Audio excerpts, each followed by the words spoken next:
Two reasons your competitors are growing and you're not. In 1964, there's a man named Phil Knight who starts a company called Blue Ribbon Sports. Now, some of you may know this story, some of you won't.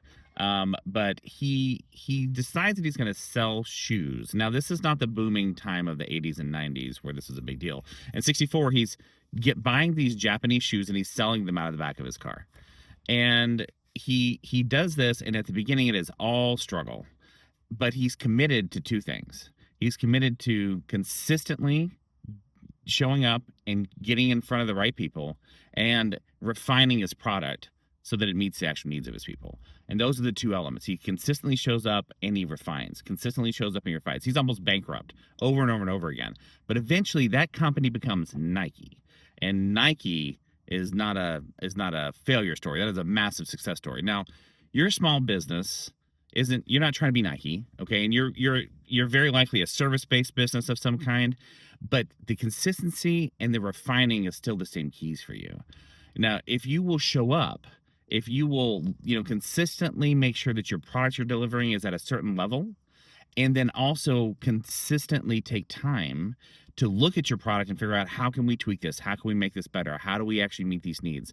That refining, looking at it and refining. Most small businesses that I've worked with, they are just doing the work and they're never slowing down to do the refining part, never slowing down to go, how could I deliver this slightly better? What can I look at this month? There's another really famous example that I've learned from. There's a man that wrote a book called 2 Second Lean, and he went to Japan to basically learn manufacturing techniques so that he could actually improve processes here.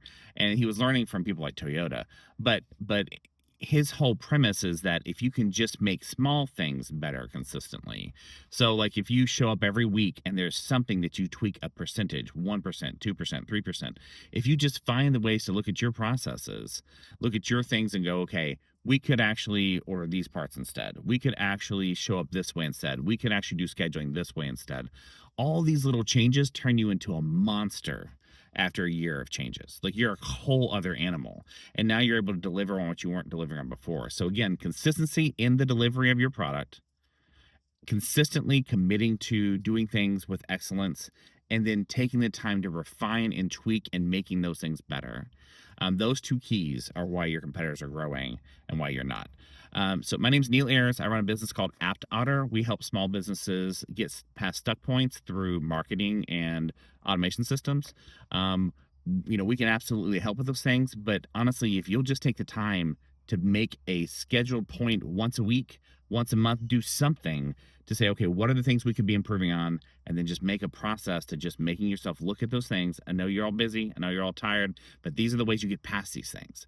And this thing will actually make it where you're now delivering on a much higher thing, can charge more, have more customers, consistency, and then continual improvement. I hope you have a wonderful rest of your day.